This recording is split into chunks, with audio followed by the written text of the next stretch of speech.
Look at me. I'm looking crazy as shit right now. That's okay. I literally just woke up. But anyway, welcome to Gaming Pulpit. This is your host, JD. And today we're going to be talking about three things. We are going to be talking about, you got to excuse me for reading this shit, Death Stranding Embargo, and Guerrilla Games as well. They're back in the subject, in the media. They're actually on some sort of hiring spree, which I'm not sure what the fuck's going on with that one. We'll touch upon that one. And lastly, PS5, or actually Sony has patented backwards compatibility. You know, I don't know what the fuck you would call it. They patented, I guess, ways that you can do backwards compatibility. But either way, there's some things I wanted to actually get out the way.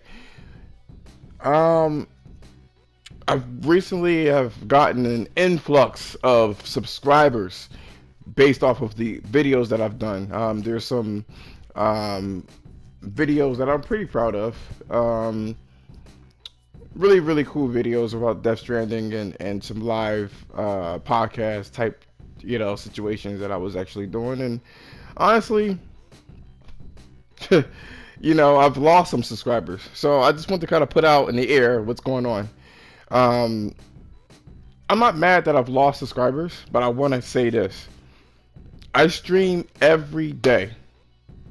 And I stream multiple games, like 4 games, which means, and specifically the way that PS4 is handling streams, I have to stream 4 times. There's 4 streams or 4 videos every hour for the night. If that's not something that you're into, unsubscribe now. That's just what it's going to be. I don't want to spam you guys, but I want to find like-minded people for the channel. That's just what it is. Anyway, let's get right to it. And the release embargo for Death Stranding. I know I'm all over the place, but fuck it, you got to just bear with me. Hang in there.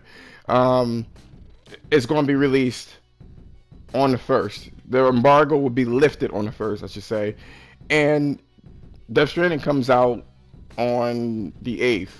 It gives you about 1 week. You have to be very confident in your product if you are going to give it to these fucking jaded ass reviewers. You got to be fucking confident with this one. Either A or B, you're really relying on the reputation of your Kojima.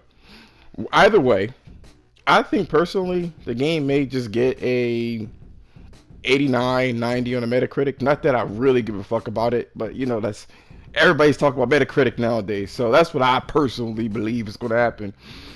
I think the biggest issue that people are going to have is its storyline, not the gameplay. I think the gameplay is in the bag. I think that they nailed the gameplay, but I feel like people are going to really have a fucking issue with.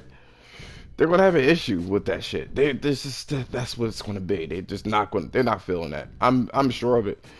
I feel like it's gonna be really deep. I feel like people are gonna say it's convoluted. I feel like there's gonna be some haters with that one. I feel like people are gonna just in general not really understand it if you didn't brush up on your science with quantum theory. And of course, they got some Japanese type craziness going on.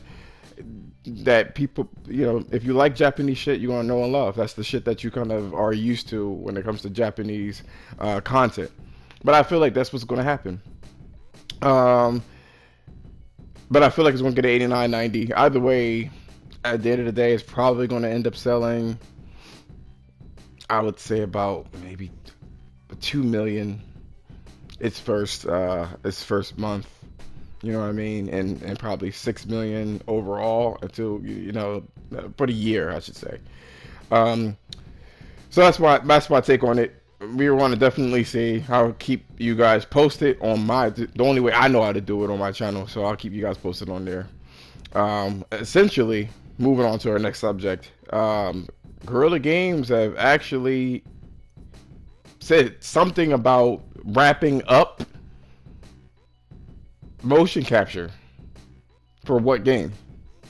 You know what I mean? There's a lot of shit going on. There was an official PlayStation magazine talk about like what games you want to see Killzone Online. People are really speculating on that one. Listen, I already said this. I say it again. They're gonna definitely do multiplayer separately.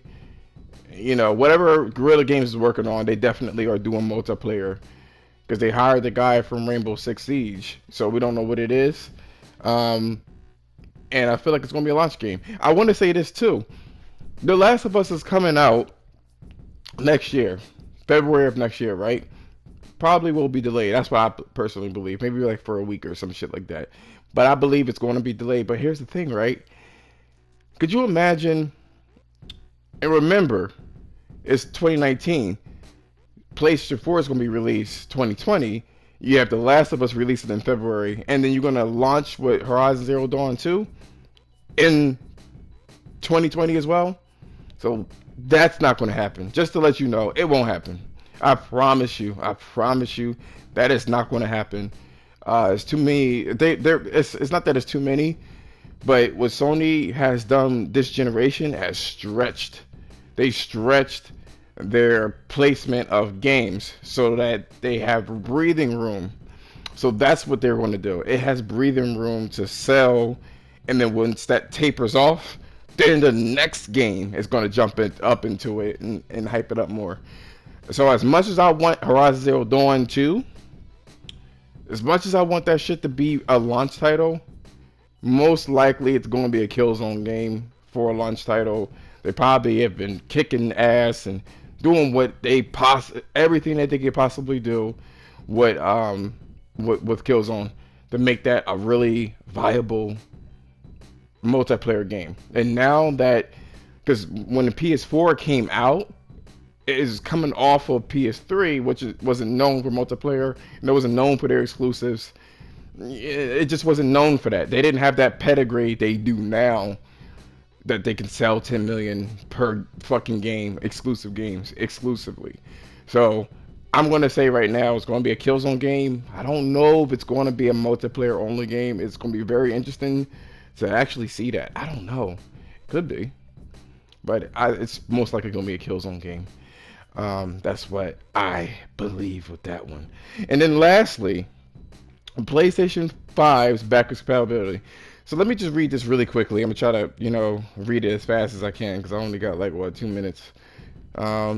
So Mark Cerny have made a patent that describes a method that allows a device to check whether an application is a legacy application.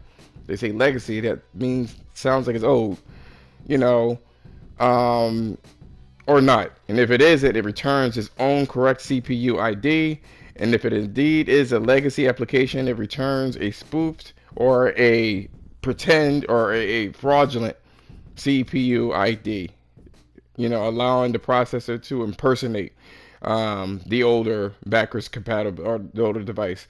The PlayStation 5 will be able to emulate PS3 games because of the CPU. I promise you that one. Will they do it? That's a question for another day. We don't know. Is it viable for it? I would say so. But with the PlayStation Now, who knows at this point in time? I'm going to touch up on that in another video. But thank you for watching. Let me know in the comments what you like or dislike. And please, please, please, please sub. I would really appreciate it.